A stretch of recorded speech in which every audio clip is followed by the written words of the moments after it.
karena yang dituntut dari pemegang kekuasaan adalah kebijaksanaan. Tidak hanya mendengar, kata Puan, tapi juga harus memahami. Dan kritik tidak boleh memecah belah bangsa. Selaras dengan pidato Ketua DPR RI tersebut, tadi Presiden Prabowo juga menegaskan soal pentingnya sistem demokrasi, di mana kekuasaan perlu diawasi dengan transparan.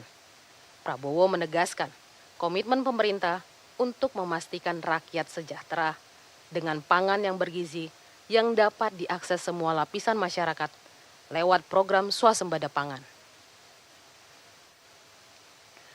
Dalam pidatonya juga tadi, Puan Maharani mengapresiasi Presiden Prabowo karena merespon cepat berbagai sejumlah persoalan strategis dan bisa langsung menyentuh pada kepentingan masyarakat.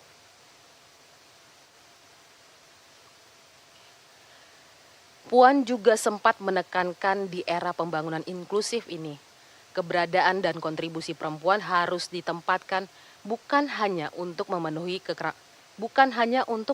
kerangka HAM, tapi juga sebagai prasyarat keberhasilan pembangunan nasional.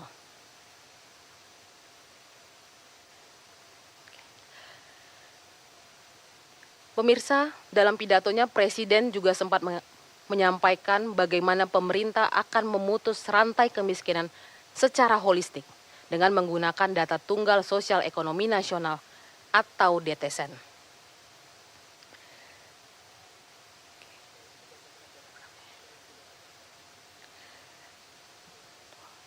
Dalam pidato kenegaraannya juga, Presiden sempat menyampaikan soal layanan kesehatan gratis, bagaimana penguatan ekonomi desa melalui koperasi merah putih, serta adanya hilirisasi industri untuk memperkuat ekonomi rakyat.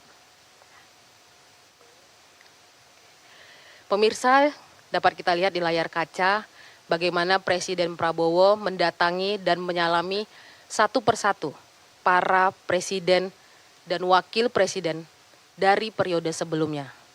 Begitu juga dengan para pimpinan dari lembaga-lembaga negara di periode sebelumnya maupun di periode saat ini.